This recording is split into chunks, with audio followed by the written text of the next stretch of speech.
Bismillahirrahmanirrahim. Rabbi shrah li sadri wa yassir li amri wahlul 'uqdatam min lisani yafqahu qawli. Allahumma taqabbal fid-din wa 'allimna ta'awil wa 'allimna ma yanfa'una warzuqna ikhlasa fil qawli wal 'amal wa zidna 'ilman ya arhamar rahimin. Allahumma 'allimna ma yanfa'una wanfa'na bima 'allamtana innaka khususan ila al-Imam Ais bin Abi Salam Abdul Aziz bin Abdul Salam bin Abdul Qasim As-Sulami Asy-Syafi'i rahimahullah ta'ala. Lahu Fatihah.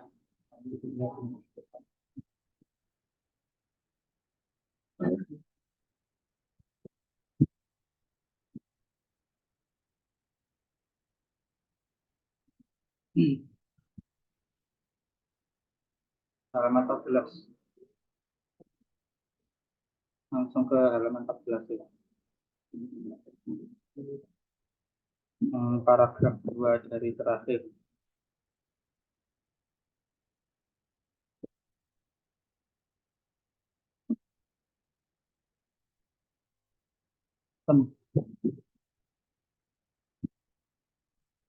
Di sini.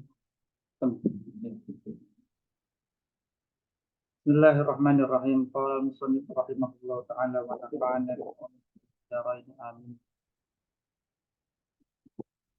Qala rahimahullah wa amma tasfihu dukhuli wa amma takhsisu dukhulihimul jannata bi babi rayyan.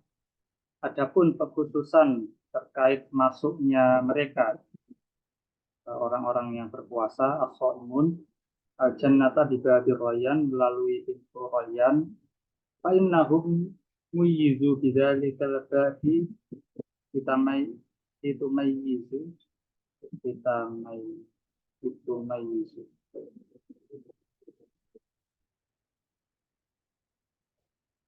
ditamai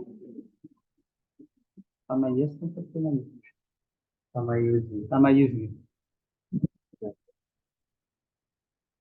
li tamayyuzi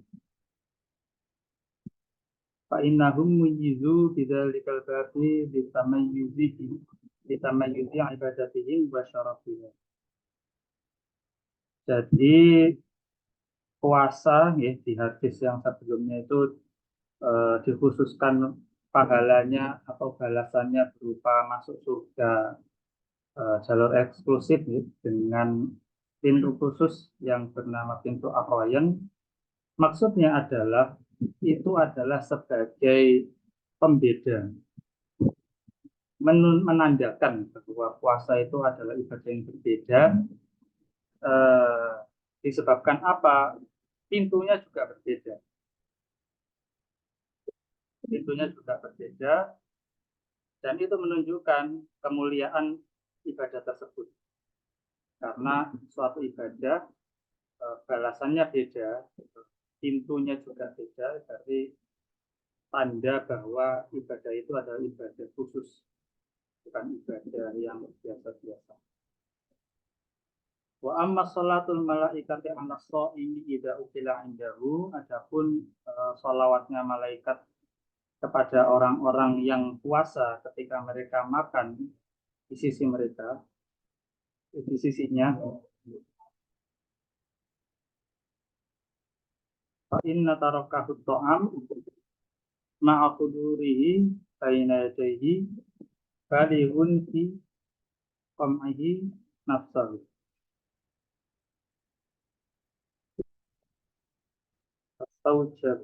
Fastaujaba lidzalika salatahum alaihi wa salatuhum ibaratun an du'aihim lahu birrahmah wal maghfirah.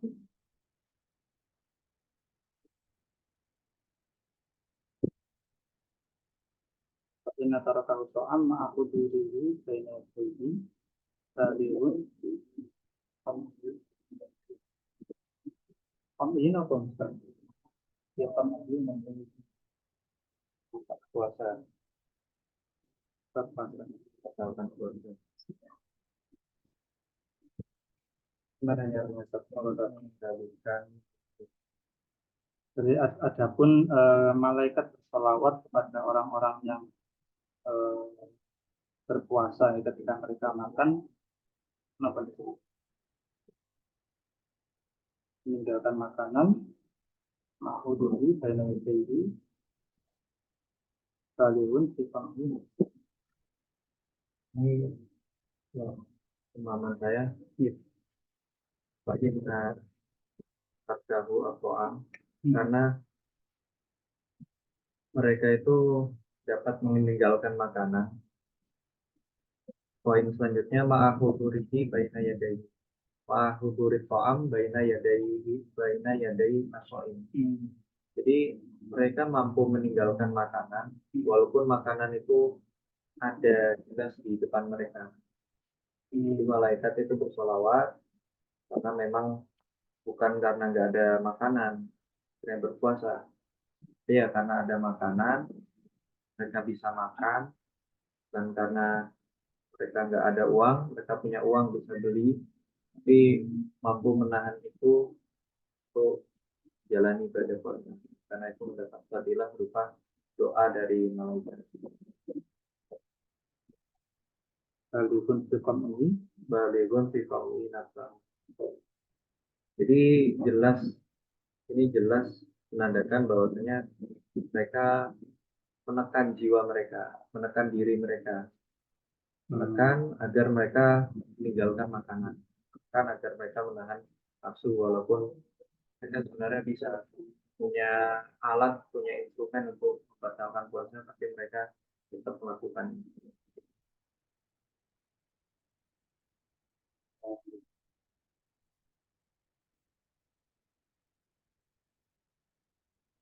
Ini sholatuhum ibaratun an du'ahi. Jadi maksud malaikat bersolawat itu adalah bahwa itu adalah doa rahmat dan doa ampunan untuk orang-orang yang berpuasa.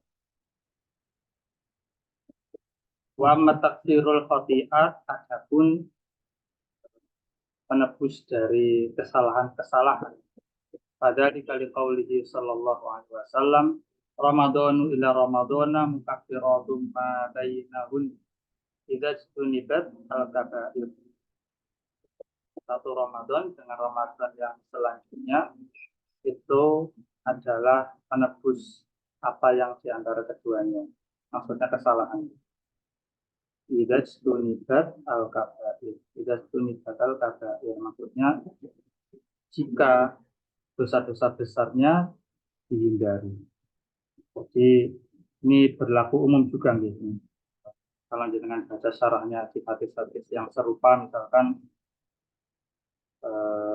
apa, Jumat yang satu dengan Jumat selanjutnya menjadi kafarat, dan umroh yang satu dengan umroh yang selanjutnya menjadi kafarat. Itu maksudnya kafarat khotiat. Khotiat ini beberapa ulama mengartikan dosa kecil. Karena di sini ada penjelasannya bahwa yang tidak tercatat di sini al-kabair, dosa besarnya. Ada juga ulama yang menjelaskan bahwa al-khotiat itu khotok itu ya, berbeda dengan dzunub, dosa ya. Ada juga yang menafsirkan bahwa al-khotok atau al-khotiat itu kesalahan kalau di bahasa Indonesia, kesalahan dan dosa. Kesalahan itu sesuatu yang kita entah tidak sengaja atau kita tidak punya ilmu kalau itu salah. Kalau dzunub itu jelas karena nafsu kita, karena syahwat kita tahu itu salah, kita lakukan, itu dzunub, dosa. Adapun kalau khotiat itu sebagian ulama menafsirkan bahwa itu hal yang karena kejahilan kita, karena kita nggak tahu, karena kita kurang belajar, atau karena kita berada di kondisi yang semacam itulah gitu. Itu akhirnya kita melakukan itu, dan itu kesalahan, maka itu disebut khotiat. Wa qauluhu alaihi salam, man shoma ramadhana imanan wa ihtisaban ghufira lahu ma taqaddama min dhanbi. Hadis yang sangat populer di dalam Ramadan nanti. Barang siapa yang berpuasa Ramadan dengan iman dan ihtisab, ghufira lahu, maka dia akan diampuni oleh Allah apa yang diampuni? Ma taqaddama min dzambi. Dosa-dosa yang telah dilakukan sebelumnya. Ma'nahu, maknanya adalah imanan diwujubihi, mengimani atas kewajiban puasa tersebut. Jadi berpuasa dengan mengimani, kadar minimalnya adalah iman bahwa itu adalah perintah Allah, iman bahwa itu adalah wajib yang diwajibkan oleh Allah.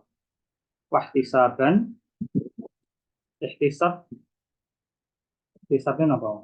Menghitung gitu, atau mengharap pahala, menghitung baru tahu hisab. Kalau ada taknya itu mengharap, ya tak harap dengan hitungan. Oh, Mengharap kalau di sini. Harap. jadi ihtisaban li ajri 'inda rabbi, mengharap pahala dari Rabbi, dari Allah Subhanahu wa taala. Wa amma kasrus syahawat, adapun memecah atau menghancurkan syahwat, fa innal ju'a wa dhama'a, sesungguhnya al-ju' lapar dan dahaga, yaksironi, keduanya itu mampu menghancurkan syahwatal ma'asi, dorongan terhadap maksiat. Wakadzalika shahha anhu alaihi salam, dan hal itu telah sahih ya, dalam sebuah hadis ya. Ini hadis terkait motivasi menikah ya. Mumpung masih ada yang belum nikah. Jadi mari kita bacakan hadisnya. Annahu sallallahu alaihi wasallam qala ya ma'syarasy syabab, wahai sekalian pemuda, man istata'u minkumul ba'ah, siapa saja dari kalian yang sudah sanggup untuk al-ba'ah, fal yatazawwaj, maka menikahlah. Fa innahu aghaddul lil basar, karena sesungguhnya hal itu, yaitu menikah itu lebih menundukkan pandangan, wa ahsanu lil faraj, dan lebih melindungi, menjaga kemaluan. Faman lam yastati', barang siapa yang tidak mampu, fa'alaihi bisawm, maka hendaklah dia berpuasa. Apakah awakmu mungkin?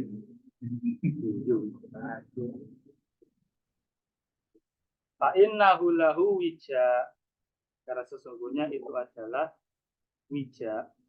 Wija apa? Ini kalau tafsirnya ada di bawahnya, tapi kalau penjelasan bahasanya singkatnya itu waujim alif hamzah.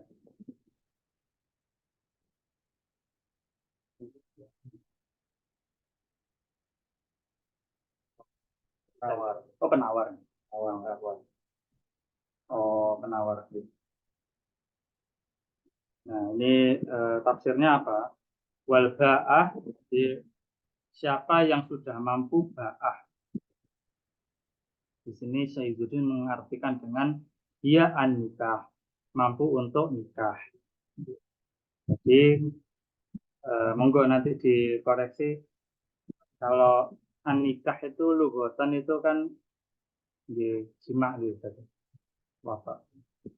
Jadi manis atau amin kumul ba'ah, karena siapa di antara kalian yang sudah mampu untuk mempunyai potensi untuk melakukan reproduksi, seperti itu bahasa biologisnya. Nah, ini walaupun nanti ada juga ulama yang menafsirkan mampu itu mampu secara kapasitas, entah ekonomi atau ilmu gitu. Cuman di sini ditafsirkan oleh Syaizuddin al-ba'ah itu nikah. Jadi nggak perlu nunggu mapan, nggak perlu nunggu Apa gitu? Ya berilmu itu kita terus menerus belajar. Gitu. Mahdi ilallah itu terus menerus kita belajar. Tapi yang ditekankan oleh Kanjeng Nabi dalam perintah ini adalah siapa yang sudah mampu untuk eh, melakukan hubungan gitu ya. Nah, itu siapa yang sudah mampu untuk berjima maka hendaklah dia nikah. Kalau tidak bisa maka hendaklah dia berpuasa. Sungguhnya itu adalah penawar, penawar syahwat. Wal wija, wal wijau, arti dari wija ini tafsirnya bagaimana? Wa rabbu unsayai al-fahl, itu adalah rob, apa rob, meremukkan, meremukkan dua, ini agak vulgar bahasanya, dua eh, buah zakar yang dimiliki oleh jantan, al-fahl jantan. Jadi wija ini, penawar ini sifatnya itu seolah-olah ya, puasa itu kan penawar. Jadi itu seolah-olah gambarannya menurut Syaikhudin ini adalah seolah-olah meremukkan dua buah zakar. Saking kuatnya puasa ini untuk menahan hawa nafsu. Jadi gambarnya sampai sekuat itu penawar puasa itu. Jadi ya, sebisa mungkin berpuasa kalau yang belum mampu untuk menikah. Itu kan kalau dari sisi laki-laki. Hmm. Kalau perempuan di Ini gambarannya. Tapi kalau perintahnya umum, perintahnya umum kepada laki. ya karena mungkin penulis kan orang laki-laki yang nggak bisa menggambarkan kalau perempuan ya, Ya, gambarnya laki-laki. ya. Tapi kan itu sudah cukup, gambaran cukup kuat. Gambaran bahwa sampai nopo itu diremukkan, berarti kan sudah betul-betul sangat kuat sekali untuk menahan syahwatnya, meredam syahwatnya. Nazzala sallallahu alaihi wasallam, Nabi sallallahu alaihi wasallam ya, menempatkan hal itu kasaros saum lisyahwat ya, bahwa puasa ini sebagai penghancur syahwat, manzilata raddi al unsayaina fi hasmi syahwat.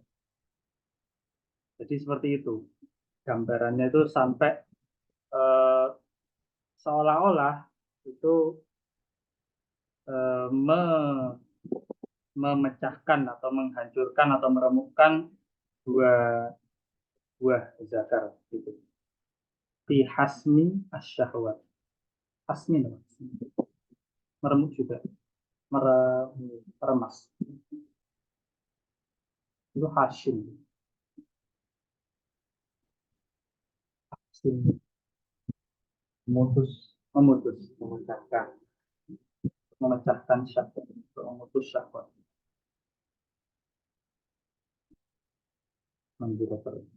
Bekerja di hadis dan telah datang dalam hadis ini disebutkan dalam hadis inna syaitana yajri min bani adama majrad dam. Inna syaitana yajri min bani adama majrad dam. Sesungguhnya syaitan beredar pada diri anak Adam di peredaran darahnya. Ini hadis terkenal ya, apalagi yang perukia pasti tahu ini. Nah, itu nopo teks teks lengkap, teks masyhurnya ya, teks yang sahih. Nah, ini di sebagian riwayat eh, bukan ini.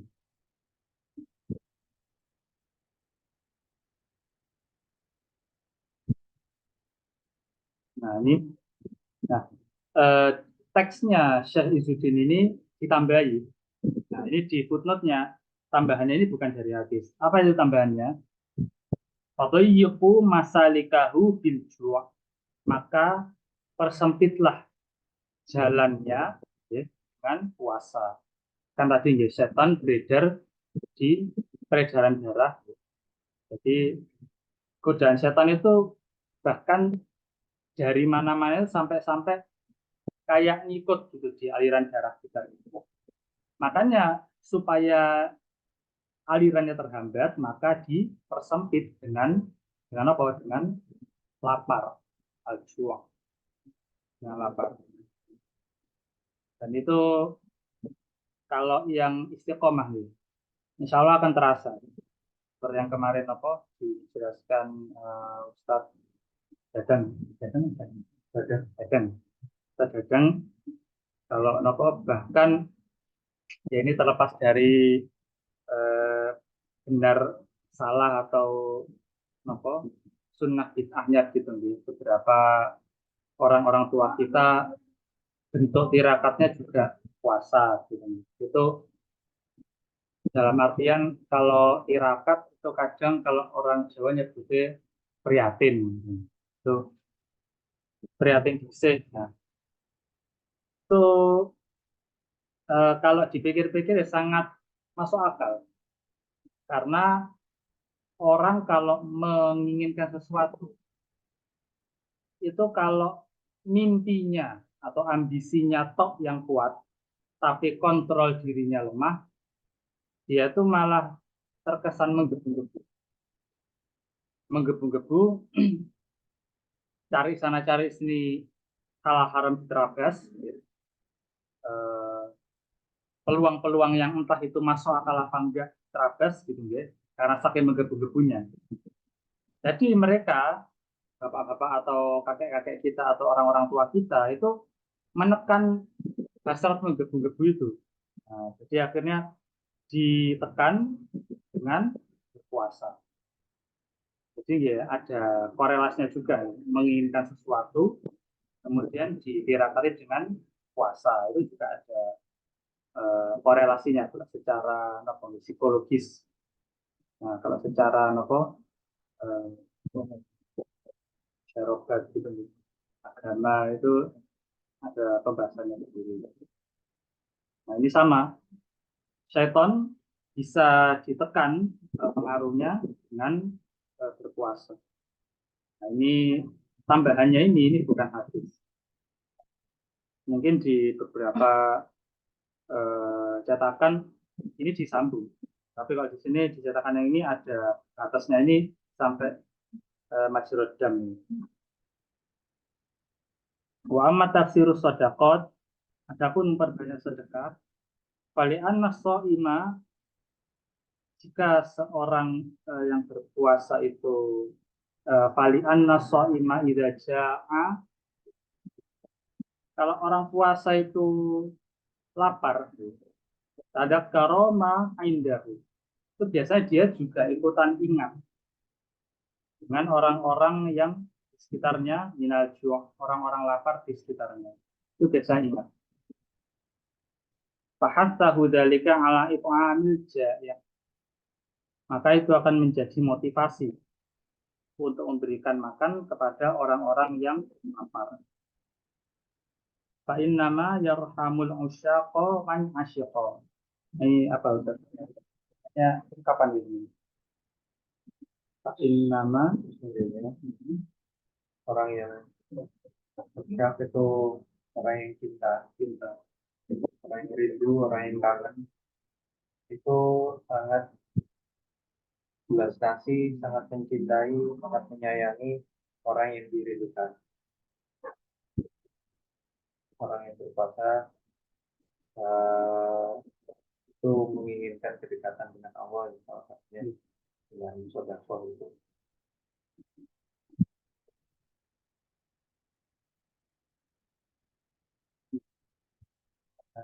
Dan itu tadi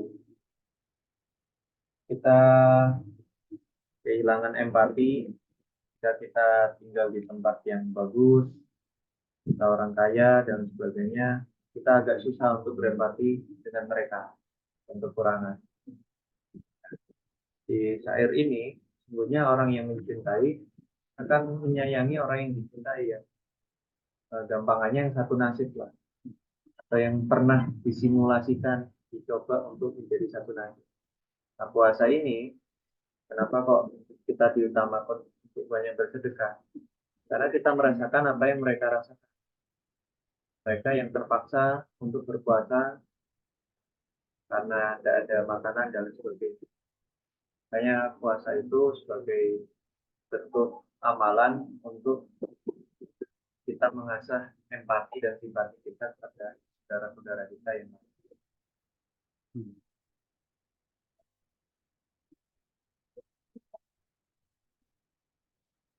Rahimahullah wa qad balaghana anna Sulaimana au Yusufa, dan telah sampai kisah tentang Nabi Sulaiman atau Nabi Yusuf alaihi wassalam. Semoga Allah memberikan keduanya keselamatan. Ini berarti Syaihuddin ragu. Kisah ini di satu versi itu menceritakan tentang Nabi Sulaiman, di versi yang lain menceritakan tentang Nabi Yusuf. Karena dua-duanya sama-sama penguasa. Bahwa Nabi Sulaiman atau Nabi Yusuf alaihi wassalam la yakulu hatta yakula jami'ul muta'alliqina bi. Beliau berdua itu tidak akan makan sampai orang-orang yang di sekitarnya. Muta'alliq itu bergantung. Muta'alliq itu simpatisan, orang yang hatinya yang ta'alaq terutama yang dekat, sahabat dekatnya dan tetangga dekatnya. Orang sekitarnya, gampangannya rakyatnya gitu. Jadi beliau Nabi Sulaiman atau Nabi Yusuf ini tidak akan makan sampai semua rakyatnya makan dulu. Semua rakyatnya makan. Jadi benar-benar dipastikan tidak ada yang kelaparan. Fasuila an dzalik, maka ditanya tentang yang semacam itu. Faqala, jawab oleh beliau, aku khawatir an asba'a, kalau aku kenyang, fa'ansa an asba'a fa'ansal ja'i'. Kalau aku kenyang maka aku akan lupa orang-orang yang lapar. Akhafu an asba'a fa'ansal ja'i'. Jadi ini betul-betul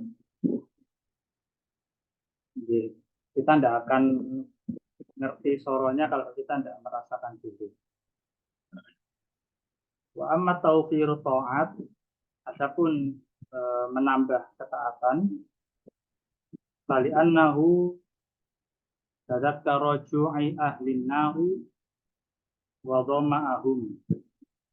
Maka itu jadi tadi ya, terkait lapar ini, kalau yang sering disampaikan, ini kan yang pertama ini, bahwa kita puasa hikmahnya supaya kita terasa lapar, terus kita berempati atau bersimpati dengan orang yang kelaparan.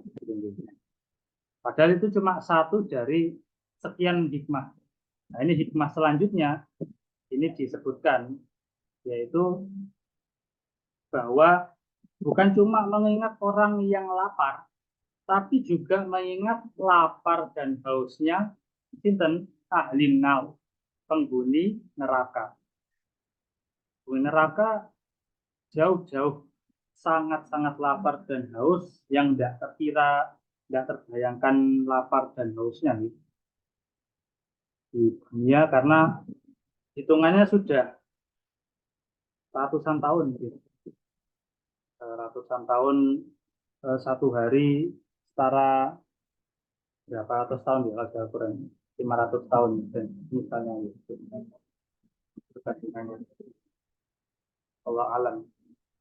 Jadi itu. Nah, ini yang justru yang lebih penting, yang kedua ini, bahwa mengingat lapar dan hausnya ahli neraka, nasallahu al-afiyah, ya, tahu itu akan menjadikan motivasi bagi orang yang berpuasa itu, hatta hudzalika ala taqsiri taat, maka supaya ya apa gitu supaya amit-amit tidak sampai masuk neraka, maka apa yang dilakukan tidak lain dan tidak bukan adalah takdirut taat, yaitu memperbanyak ketaatan.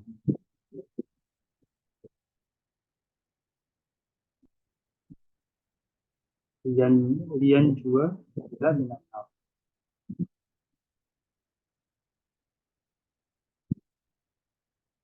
Lian juga benar.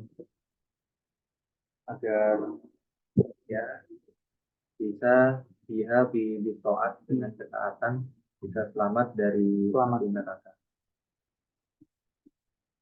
Selamat dari neraka.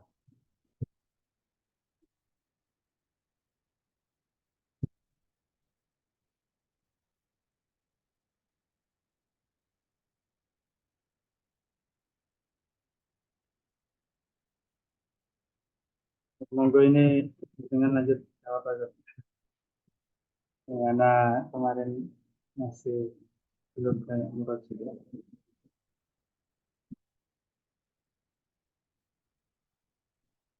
Wa amma syukru alimil khafiyat,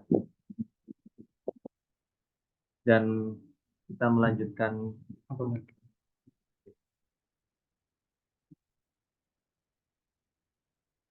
pembahasan tentang fadilah dari puasa, yaitu salah satu faidah dari puasa atau salah satu keberkahan puasa.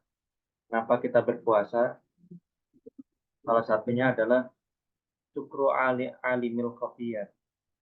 Kita bersyukur kepada Allah Subhanahu wa taala yang Maha mengetahui al-khafiyat, yang Maha mengetahui hal-hal yang tersembunyi. Idza shoma arafa ni'matallahi alaihi. Karena sesungguhnya ketika seseorang itu puasa, maka ia akan benar-benar menghayati, ia mengetahui kenikmatan Allah Subhanahu wa taala kepada dirinya. Kenapa mu'alif rahimahullah ta'ala memilih kata alimul khafiyah? Kenapa enggak syukrulillah atau syukru lillahil akbar dan lain sebagainya? Kenapa sifat yang dipilih adalah alimul khafiyah? Karena puasa ini adalah ibadah yang khafi. Kemarin kita sudah berdiskusi, sudah kita bahas, kalau sholat atau kalau zakat, itu bentuknya bisa jadi karena seseorang atau karena sesuatu. Kita melakukan ibadah yang bentuknya seperti sholat, rukuk, sujud, dan sebagainya. Tapi kepada patung itu masih bisa kelihatan. Pada manusia masih kita bisa melihat. Kita punya harta, habis itu kita kasihkan ke sesajen, kita bisa melihat. Tapi puasa ini hanya kepada satu hal, pada satu zat, yaitu Allah. Karena kita nggak bisa mengatakan saya tunduk dan patuh kepada seseorang, pada capres atau apa. Apa buktinya saya berpuasa untukmu? Tidak ada seperti itu. Maka ini puasa hanya kita berikan kepada Allah Subhanahu wa taala, Tuhan yang Maha mengetahui hal-hal yang khafi, yang tersembunyi, yang tidak terlihat sekalipun. Nah, idza shoma arafa ni'matallahi alaihi. Karena kenapa? Ketika kita berpuasa, kita akan menghayati betapa Allah itu sangat rohim kepada kita atas nikmat yang diberikan. Contoh, mungkin sebelum kita puasa, kita makan sembarangan. Sampai kena kolesterol, sampai kena penyakit-penyakit yang membuat kita susah untuk ibadah. Ketika puasa itu kita akan menghayati, oh ternyata uang itu berharga. Makanan itu harus kita atur. Waktu itu harus kita banyak gunakan untuk kebaikan-kebaikan. Karena ketika kita tidak menggunakan untuk kebaikan, maka keberkahan kita saat berpuasa itu hilang dan berkurang. Jadi seperti itu. Bisa bak warai, yaitu apa nikmatnya? Nikmat yang diberikan oleh Allah kepada kita yaitu dalam hal kekenyangan, dalam hal perut kita itu tidak merasakan lapar. Jadi sehari-hari kita nggak merasakan lapar, kita masih bisa beraktivitas, itu adalah kenikmatan yang sangat besar yang diberikan oleh Allah Subhanahu wa taala kepada kita. Kadang-kadang saking besarnya Allah, itu kita lupa kalau Allah itu Maha Besar. Saking dekatnya Allah, kita lupa kalau Allah itu Maha dekat. Kalau kita ngelihat HP dari jarak 1 meter, 2 meter mungkin kelihatan. Tapi kalau kita dekatkan HP sampai jaraknya hanya 1 milimeter, itu mungkin nggak kelihatan. Nah ini juga kenikmatan Allah, saking besarnya, saking banyaknya, saking seakan-akan hal itu lumrah untuk kita. Nah, kita seringnya itu luput dan terlupa untuk bersyukur. Maka dengan puasa ini kita diberi waktu jeda untuk memikirkan, bertadabur betapa nikmat Allah itu sangat besar pada kita. Fasyakaraha lidzalika. Maka orang tersebut akan mensyukuri nikmat kenyang, nikmat makanan dan sebagainya karena menahan diri untuk berpuasa. Fa innan ni'ama la yu'rafu miqdaruha illa bifaqdiha. Karena sesungguhnya kenikmatan tidak bisa kita pahami, tidak bisa kita rasakan kecuali setelah kita kehilangan kenikmatan itu. Jadi ini masyhur, sering ada di pepatah Arab. Kita tidak tahu nilai sesuatu barang atau seseorang sampai kita kehilangan barang tersebut. Kita mungkin naruh mobil sembarangan, naruh motor sembarangan di samping jalan, atau naruh sendal sembarangan.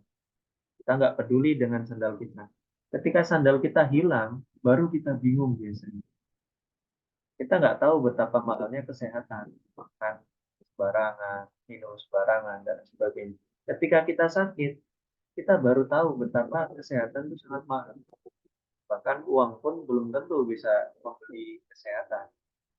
Perlu pengobatan dan sebagainya. Yang paling besar adalah kenikmatan takdir Allah berupa kesehatan. Kayak dengan simulasi kita menahan diri dari makan makanan, dari kenikmatan yang sebelumnya dihalalkan, maka kita akan diberikan peluang oleh Allah untuk bersyukur, mensyukuri kenikmatan-kenikmatan yang sudah diberikan pada kita.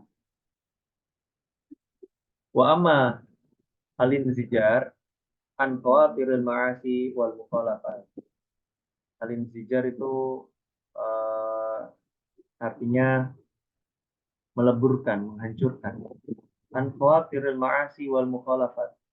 Dari hal-hal yang berpotensi, hal-hal yang menyarik kita kepada maksiat, al-ma'asi, maksiat-maksiat, wal mukhalafat, dan penyimpangan-penyimpangan. Nah, kadang kita hanya melihat maksiat, ya kemaksiatan, zina, atau minum-minuman keras, dan sebagainya. Kita tidak melihat mukhalafat atau penyimpangan sebagai suatu hal yang buruk. Contohnya, penyimpangan apa? Penyimpangan tentang pemikiran kita. Ketika kita berpikir itu bahwasanya Allah itu nggak adil dan sebagainya. Itu sebenarnya kita sudah bermaksiat. Kita sudah menyimpang. Saya dengan berpuasa ini semua hal-hal yang seperti itu dihancurkan. Nah, Allah memberi waktu kita untuk bertadabbur, bertafakur dengan rasa letih yang diberikan ketika berpuasa. Fali'an nan nafsa idza sabi'at tamahat ilal ma'asi. Karena sesungguhnya jiwa kita, badan kita, roh kita, idza syabi'at, ketika jiwa kita, badan kita, roh kita itu kenyang, tomahat ilal ma'asi. Tomahat itu semangat untuk maasi, untuk melakukan kemaksiatan. Jadi ketika perut kita kenyang, ketika kita serba berkecukupan, ketika kita kaya, ketika kita berkuasa, ketika kita memiliki semua potensi untuk melakukan semua hal yang kita bisa, kita memiliki potensi untuk berbuat dolim, untuk bermaksiat lebih. Kan biasanya kalau di zaman politik nih, absolute power yang tentu absolute corrupt, nggak salah. Kekuatan atau kekuasaan yang absolut itu kemungkinan besar untuk menimbulkan kerusakan atau mafsadah yang absolut itu juga besar. Karena kenapa? Sumber daya untuk bermaksiat, untuk melakukan kezaliman itu besar. Nah, kalau semuanya orang yang kekurangan, mereka akan banyak bersabar, mereka akan banyak bertafakur, mereka akan banyak mendekatkan diri karena mereka fakir, mereka membutuhkan kepada seseorang atau suatu zat yang menolong mereka, entah itu langsung secara ajaib dari Allah Subhanahu wa taala atau melalui perantara dari makhluknya. Maka Allah menyuruh kita agar kita lapar dan tidak terlalu bersemangat untuk maksiat, bahkan semangatnya kepada ketaatan. Karena dalam keadaan kita fakir, dalam keadaan kita nggak berdaya, dan kita berdoa, itu yang sangat disukai oleh Allah. Wa tasyawwafat ilal mukhalafat. Tasyawwafat awasat tahrir. Tasawwafat tasyawwafat tasyaw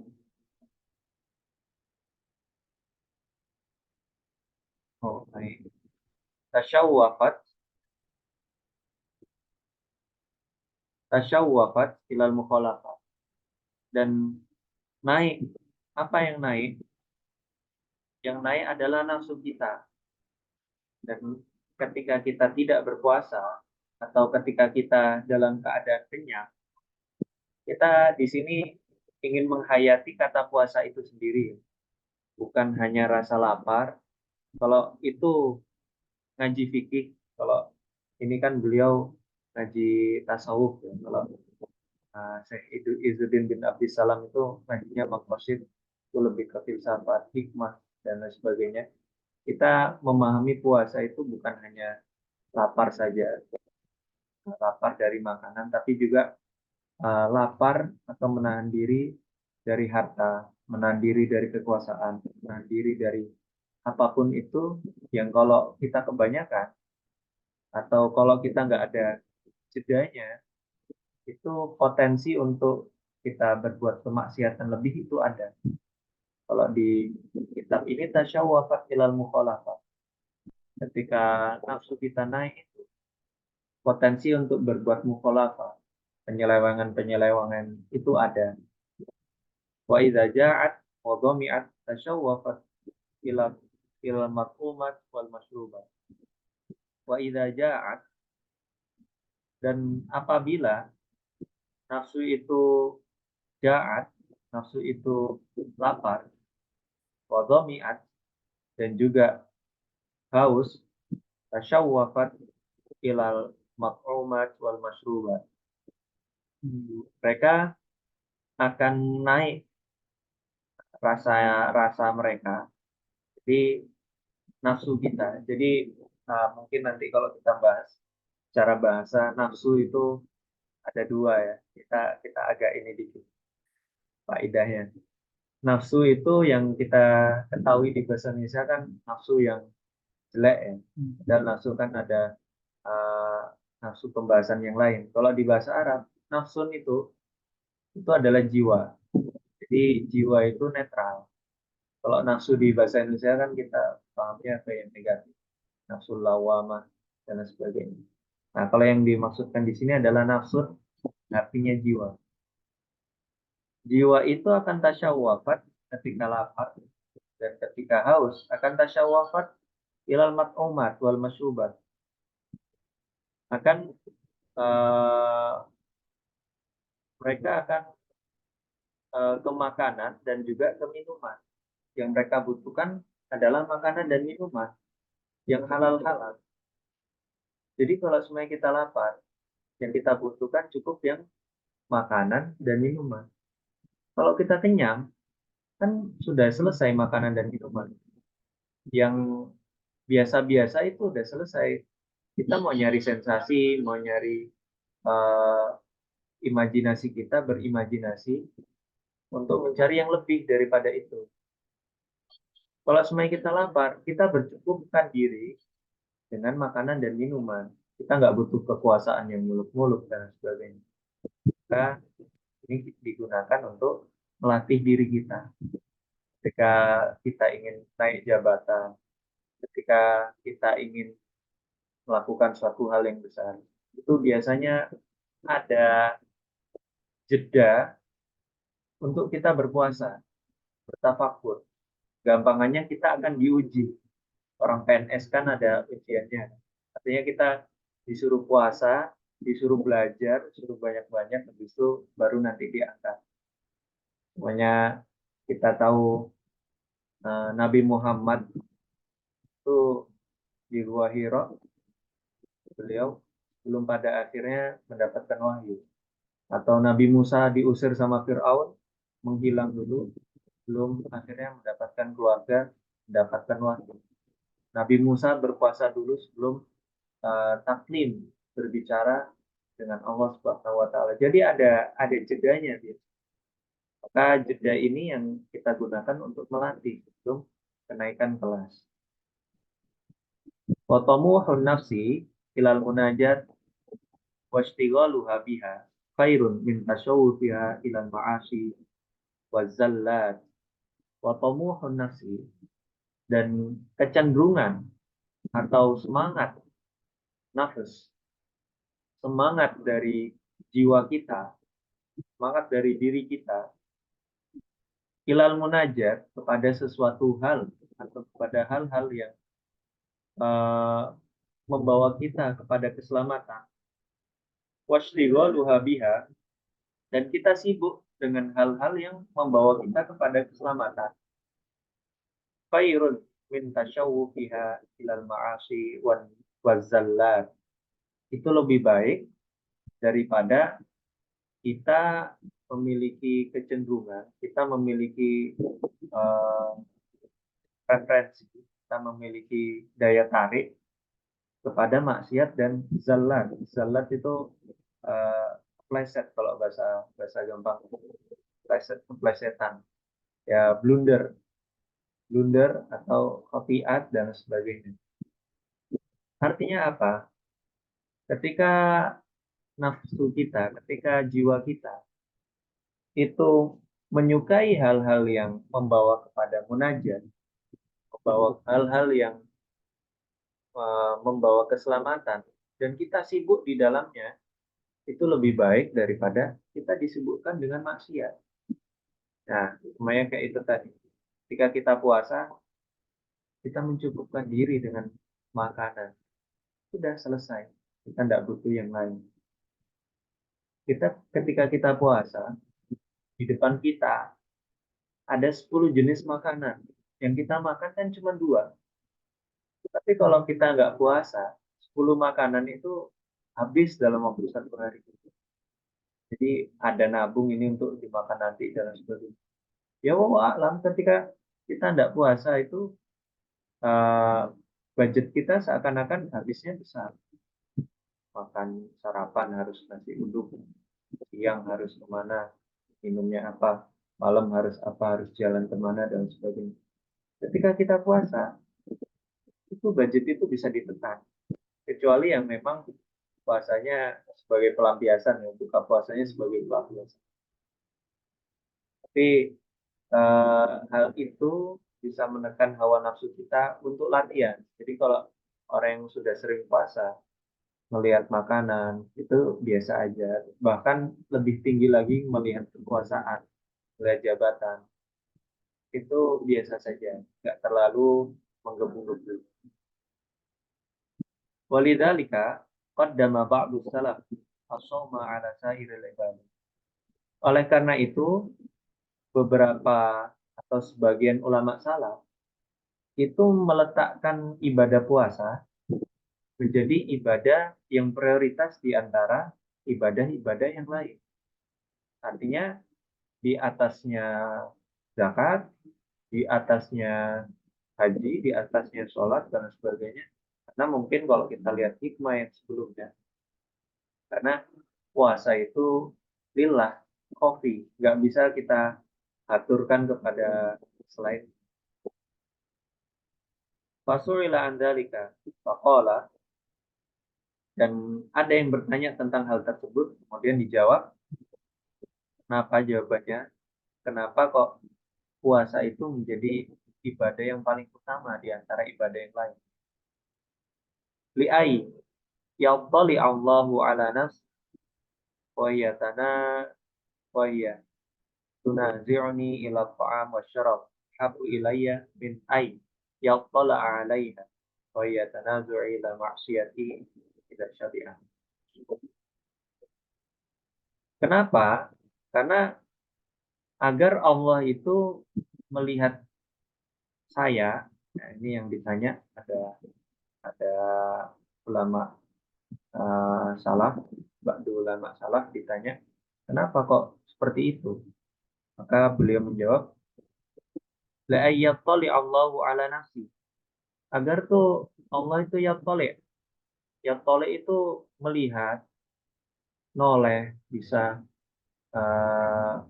memperhatikan atau memprioritaskan. Agar Allah itu melihat ala nafsi, melihat diri saya, wahiyya tanazu'i ila ta'ami wa syarab. Wahiyya tanazu'i yaitu ketika melihat diri saya sedang tanazu', sedang melepaskan diri dari at-ta'am wa syarab. Ketika Allah melihat saya, Allah melihat saya meninggalkan makanan dan minuman. Ahabbu ilayya min ayyattali Allahu alaiha wa hiya tanazu'i ila ma'siyatihi idza syabi'tu. Lebih aku cintai daripada ketika Allah melihat kepada diriku, pada jiwaku. Wahia ini kembali kepada jiwa. Dan jiwa itu tunazi'uni, mengarahkanku atau mencondongkanku, menjerumuskanku ila maksiati idza syabi'at. Ketika jiwa itu kenyang. Artinya saya sangat senang karena Allah melihat saya dalam keadaan lapar. Kalau kita mau ngasih taklik, sehingga tidak maksiat. Daripada Allah melihat saya kenyang, kemudian saya maksiat. Jadi ini penyebabnya, kata ba'du ulama salaf, ini tidak ditulis namanya, tapi ada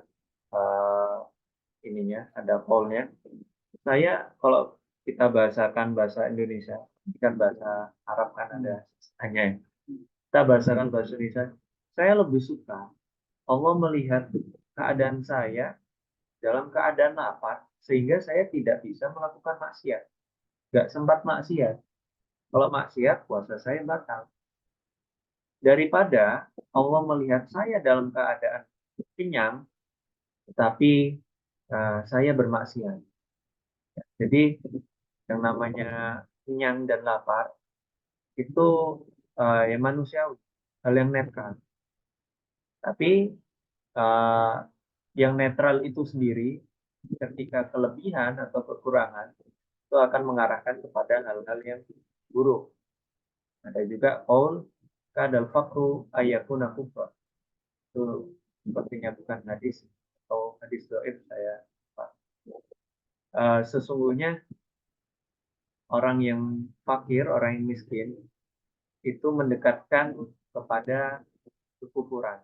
Jadi ada juga jeleknya kalau puasa terus nggak punya harta terus, malah gampang ngikut orang, malah gampang untuk disuap karena nggak punya kekuasaan, nggak punya pendirian dan sebagainya. Itu faidah yang lain. Artinya lapar dan kenyang itu manusiawi, netral. Nah, yang salah apa? Ketika kenyang, potensi kita untuk bermaksiat itu lebih besar. Ketika lapar, kalau menurut saya di sini potensi kita untuk melakukan ketaatan lebih besar.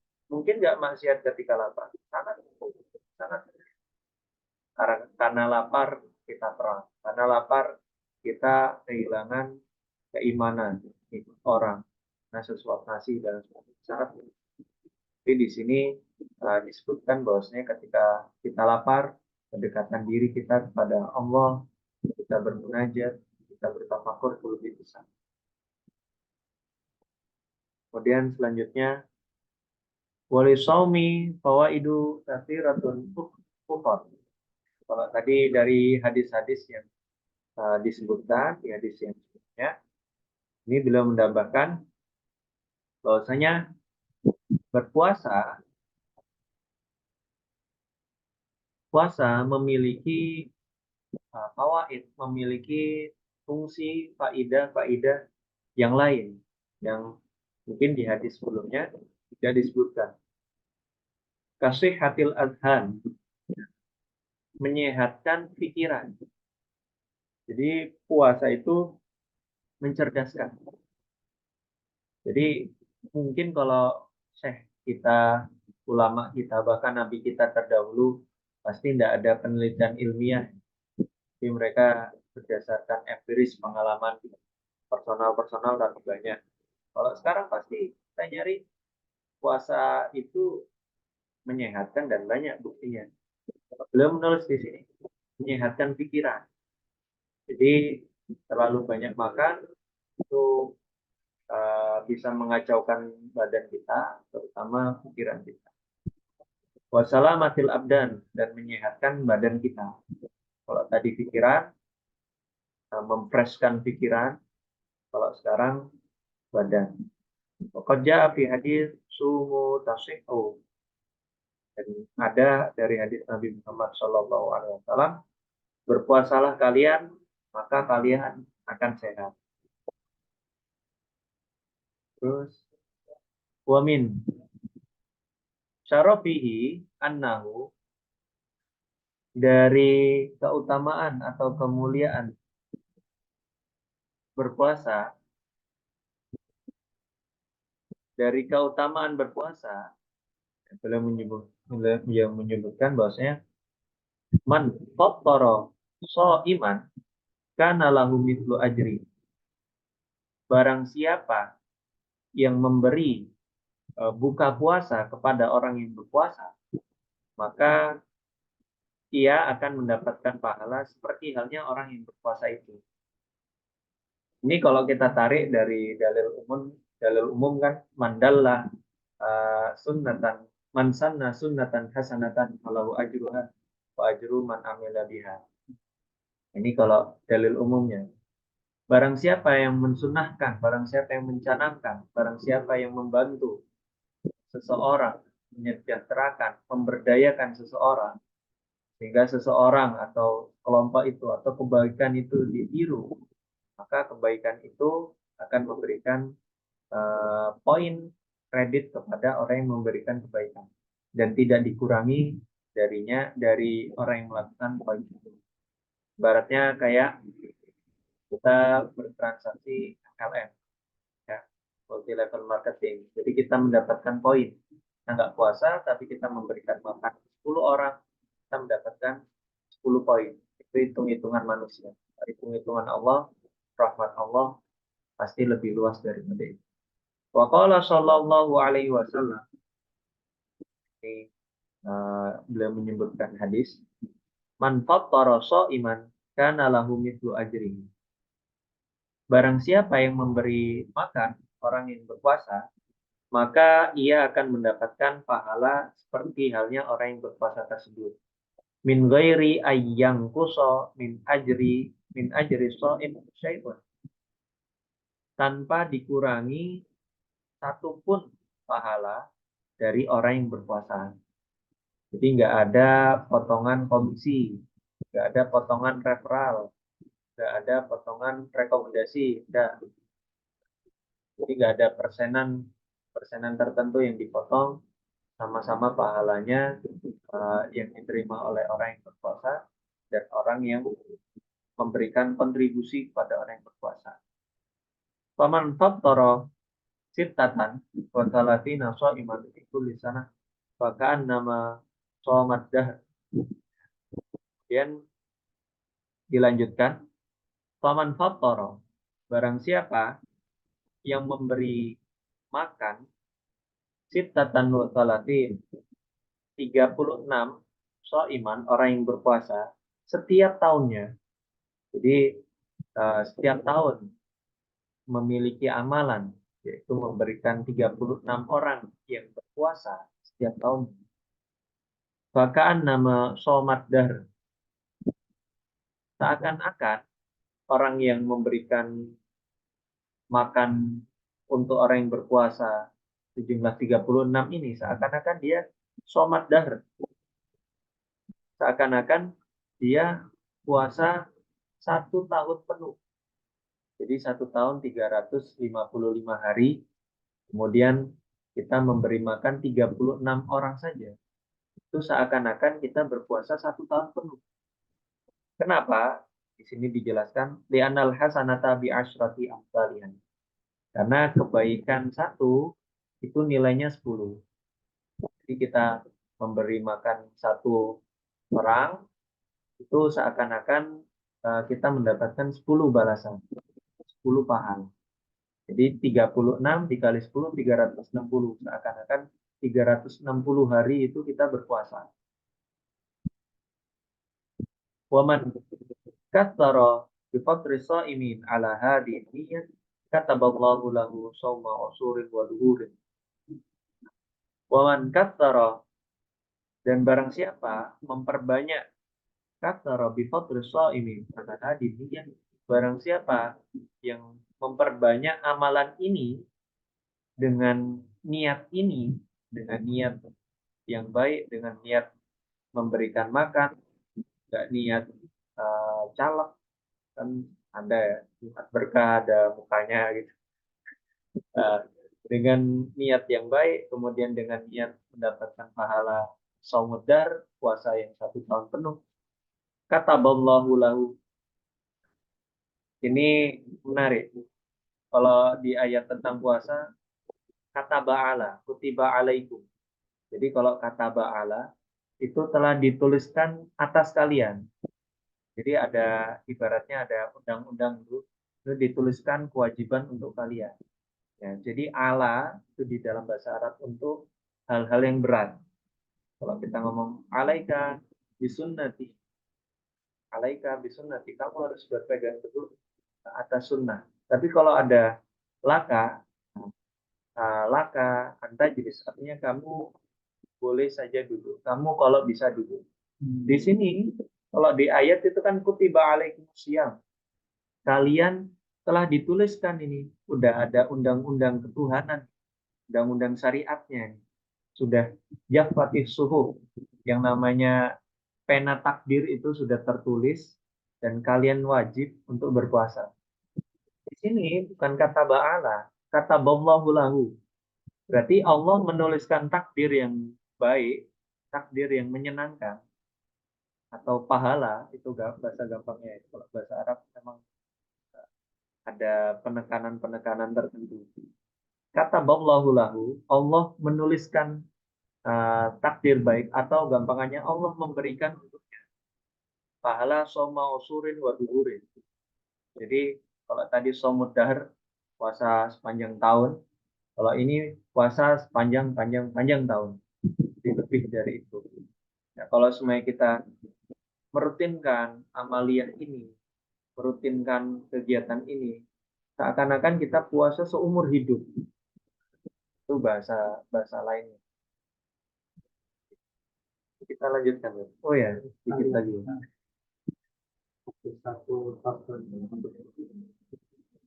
Oke, paragraf terakhir. Oke. Wa min syarafihi anna man qamahu imanan wa ihtisaban ghufira lahu ma taqaddama min dzambi. Wa min syarafihi, Dan dari mulianya puasa ini, dan dari kemuliaan puasa, anna man qama imanan wa ihtisaban.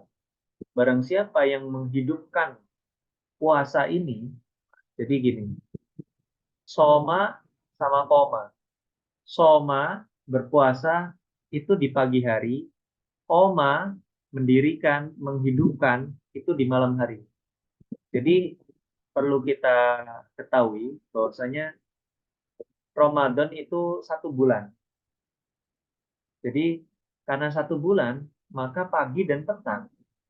Kita kan sering paginya tok ya, malamnya nakal atau malamnya lupa kalau kita di Ramadan. Jadi eh, Lailul Qiyam wa Sobahu Syiyam. Malam kita isi dengan qiyam, hidupkan malam, berzikir, tafakkur, i'tikaf, membaca Quran dan sebagainya. Paginya kita berpuasa. Jadi puasa yang eh, diharapkan itu, puasa yang ideal itu bukan hanya pagi hari, tapi juga malam hari. Karena bulan Ramadan tuh bukan Sobahur Ramadan, bukan Naharul Ramadan, tapi Syahrul Ramadan. Bukan uh, Naharul Ramadan, alladzi unzila fi, bukan Naharul Ramadan, bukan Lailul Ramadan juga, tapi Syahrul Ramadan. Berarti kalau bulan Ramadan, pagi iya, petang iya. Nah, kalau tadi kita sudah bahas pagi kita nggak makan, puasanya seperti itu, cara menahan dirinya seperti itu. Kalau malam ini koma, koma berarti kita menghidupkan malam, menghidupkan dengan cara sholat malam, membaca Quran dan sebagainya. Man koma Ramadana atau man koma bi laili Ramadan imanan wa ihtisaban, dengan iman karena wajib, hisaban mengharap-harap ridho dan pahala dari Allah. Ghufira lahu ma taqaddama min dzambi. Diampuni. Nah, ini tidak memakai yufar, tapi ghufira. Kalau yufar itu akan diampuni. Tapi ghufira kontak, langsung diampuni. Puasa diampuni langsung. Ghufira lahu ma taqaddama min dzambi. Maka diampuni, bukan akan diampuni. Ini kalau bahasa Arab ada penekanan-penekanan ini. Ghufira lahu, langsung diampuni dosa-dosanya yang telah lalu. Kalau di ini yang lain, di riwayat lain, maka taqaddama min dzambi wa ma ta'akhkhar. Dosa yang lalu dan dosa yang akan datang. Karena ada diskusi di antara santri, apa yang dimaksud dengan dosa yang akan datang? Kan kita belum berbuat dosa, maka masa disebut dosa? Kalau yang sudah lalu kan memang kesalahan, itu dosa. Tapi kalau yang belum kita lakukan, apakah disebut dengan dosa? Ternyata syarah atau penjelasan dari riwayat tersebut, dosa-dosa yang akan kita lakukan adalah kita yang sebelumnya ditakdirkan oleh Allah 4 hari setelah ini, 5 hari setelah ini, atau besok berbuat dosa, dimudahkan oleh Allah. Takdir itu dibelokkan menjadi kita terhindar dari melakukan hal tersebut. Ibaratnya kita memiliki perisai untuk nggak melakukan perbuatan tersebut. Jadi kalau sebenarnya kita kayak Marvel gitu ya, kita punya alternatif gitu. Kita ngelihat masa depan kita dosa, jadi koruptor dan sebagainya. Dari riwayat ini, sebelum kita melakukan dosa, Allah itu melindungi kita dari melakukan dosa. Jadi ini maksud dari ta'akhir. Dari qaulihi sallallahu alaihi wasallam, tutup dengan hadis Nabi, man qama ramadhana imanan wa ihtisaban ghufira lahu ma taqaddama. Barang siapa yang menghidupkan Ramadan, nah berarti ini malam Ramadan, qama imanan wa ihtisaban, dengan keimanan, dengan karena ini kewajiban, wahtisaban mengharap ridho. Jadi kenapa kok imanan wahtisaban? Kenapa nggak cukup imanan saja? keimanan itu karena wajib, ihtisaban itu lebih dari wajib. Ibaratnya puasa ini nggak cuman imanan loh, nggak cuman formalitas karena diwajibkan, tapi kita harus ihtisaban, lebih dari itu. Berharap-harap bukan hanya puasa kita diterima, tapi berharap keridhaan, berharap syafaat, berharap rahmat Allah itu turun karena kita berpuasa, bukan sekedar menggugurkan kewajiban. Jadi ada iman wa ihtisaban. Jadi kalau di bahasa Arab tuh ada kata penegasnya, pasti ada maknanya itu, pasti ada hikmahnya. Ghufira lahu ma taqaddama min dzambi. Diampuni dosa-dosanya yang telah lampau. Mungkin sekian, dan mungkin lanjut cepat. Wassalamualaikum warahmatullahi wabarakatuh. Assalamualaikum warahmatullahi wabarakatuh. Jazakumullah khair Ustaz Dadang. Insyaallah ya. Eh, ini tadi sangat jelas ya, penjelasannya, bahkan ditambah dengan beberapa faedah-faedah yang semakin membuat kita rindu. Berarti 1,5 bulan lagi ya, sampai 57 nggak sampai 2 bulan ya, 2 bulan kurang. Ya, harapannya beriringan lah, di tengah hiruk pikuk politik ini kita tidak terjebak di prioritas yang salah. Mungkin bagi yang memegang amanah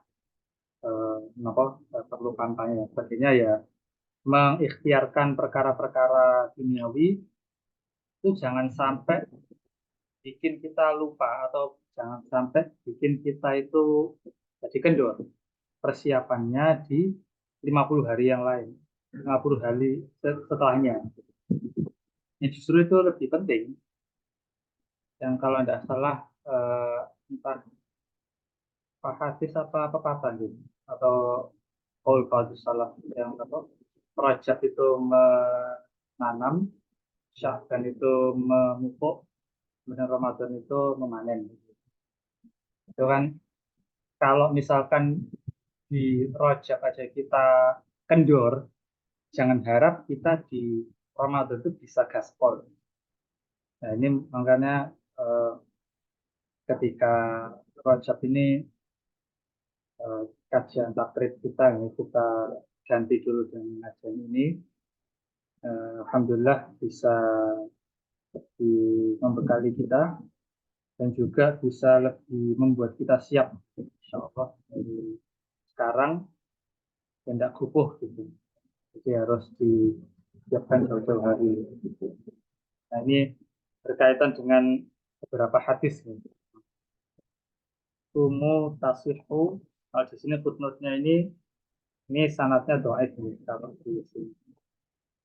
Bahkan saya pernah baca juga ada yang bilang palsu.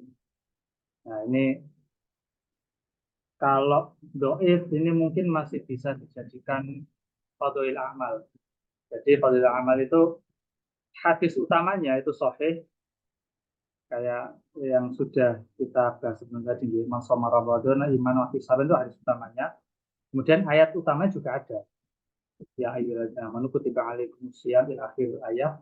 Tapi ada beberapa hal-hal atau hadis-hadis pendukung yang menjadi motivasi lain. Oh ternyata selain ada pahala yang hanya Allah yang tahu, gitu, as-saumuli wa ana ajzi bihi, nah, itu kan, itu ternyata juga ada hal yang lain, misal sehat, gitu. Itu hadisnya walaupun bermasalah tetap dijadikan fadhil amal istilahnya, di penjelas keutamaan suatu amalan. Bahasa lainnya itu at-targhib wa targhib, jadi sebagai motivasi dan ancaman gitu. Motivasi itu terkait amalan, kalau targhib terkait suatu perbuatan dosa. Nah, itu bisa dengan hadis yang doa. Jadi ini yang juga perlu hati-hati ketika membaca artikel, terutama artikel terjemahan. Hati-hati, hadis dhaif terus kesimpulannya oh maka berarti tidak boleh diterima, ini keliru. Karena dhaif pun bertingkat-tingkat. Dhaif bertingkat-tingkat. Itu belum lagi kalau kita bahas ilmu hadis yang lebih lanjut, dhaif versi mutaakhirin sama mutaqaddimin beda lagi. Intinya hadis dhaif itu beda dengan hadis palsu. Kalau palsu itu jelas kita tolak. Itu bukan hadis. Istilahnya tuh hadis, tapi itu bukan hadis. Bukan qaul Nabi SAW, bukan. Karena itu terkait ya, balasannya keras. Kalau hadis palsu balasannya keras sekali. Man kadzaba alayya muta'ammidan falyatabawwa maq'adahu minan nar. Barang siapa yang sengaja berdusta atas namaku, maka siapkanlah kursinya, tempat duduknya di neraka. Itu kalau hadis palsu, jelas teman-teman. Nah, kalau hadis dhaif ini banyak faktor-faktor yang membuat dia dikatakan dhaif. Bisa karena dia hadisnya itu sebetulnya hampir masuk hasan, jadi dhaif lain ringan gitu ya. Nggak sampai dhaif yang parah gitu. Nah, bisa jadi karena itu ijtihadnya beberapa muhadis yang kadang beda, yang satu menghasankan, yang satu mendhaifkan. Jadi ini perkara yang penting ya untuk dibedakan. Makanya kalau mungkin saya tahu Syekh Abdul Fattah Abu Buddha, muhadis Damaskus Mesir, Damaskus Abdul Fattah itu punya kitab, nah, judulnya kalau nggak salah Al-Khaturah Musawa li Ahadits Dhaif Al-Maudhu. Kalau nggak salah kurang lebih seperti itu. Jadi bahaya menyamakan hadis dhaif dengan maudhu. Nah, ini alhamdulillah pernah ada majelisnya online waktu dengan Syekh Yahya Al-Ghutani. Nah, itu ya itu kurang lebih sebagai apa juga sebagai kehati-hatian kita dalam baca artikel oleh beberapa kalangan yang terlalu menggampangkan menolak hadis dhaif. Nah, adapun tadi yang saya juga ingat itu ziyadahnya gitu, ziyadah mata qadami dambi wa mata akhornya itu tahu saya itu cuma di satu riwayat di Majah. Dan itu kalau di ilmu hadis itu ada namanya syadz. Jadi suatu hadis itu disebutnya nyeleneh. Jadi yang mahfuz, yang bisa dijamin itu sahih itu sampai yang mata qadami dambi sampai sini. Itu mungkin sedikit tambahan mawon dari kalau alat bisawab yang online juga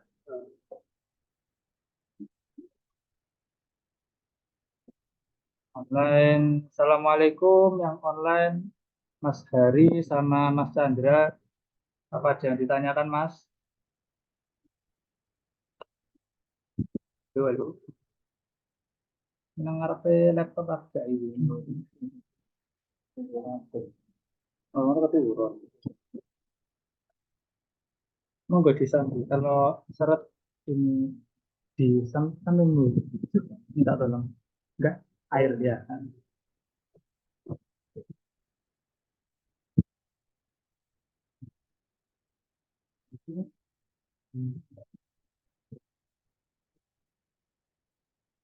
Kalau buatan wonten mungkin dicukupkan sampai segini mohon ya. Mungkin ini kita juga dengan nanti Ustaz Gadang bisa bantu Nopo mendoakan ibunya Ustaz Aziz yang sudah barusan kepundut.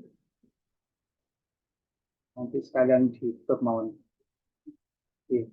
Ini kalau nggak ada yang online, halo assalamualaikum. Kalau nggak ada, saya tutup ya. Monggo. ditutup sama doa. Doa ini sama sekali. Al-Fatihah.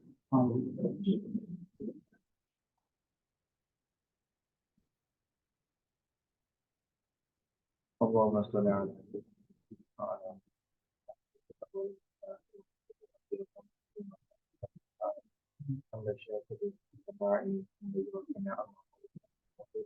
يا رب العالمين كما ينبغي لجلاله وقدره اللهم ارفعنا بما علمتنا وعلى وعلى من تنفعنا في الدين والآخرة اللهم ارزقنا فهم النبي وحفظ المرسلين بالإسلام وملائكتك والمقربين اللهم افتح لنا حكمتك وانشر علينا رحمتك يا ذا الجلال والإكرام يا ذا الجلال والإكرام اللهم اغفر لنا وارحمنا وعافنا واعف اللهم لا تحرمنا اجرا ولا تفتنا بعد واغفر لنا ورحمنا وصلى الله على سيدنا محمد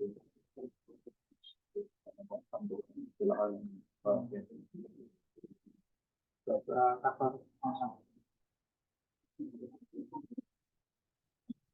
Saya tutup dengan kata-kata majlis. Subhanakallah bihamdika asyhadu an la ilaha illa anta astaghfiruka wa atubu ilaik. Wassalamualaikum warahmatullahi wabarakatuh. Waalaikumsalam. Jazakumullah khair.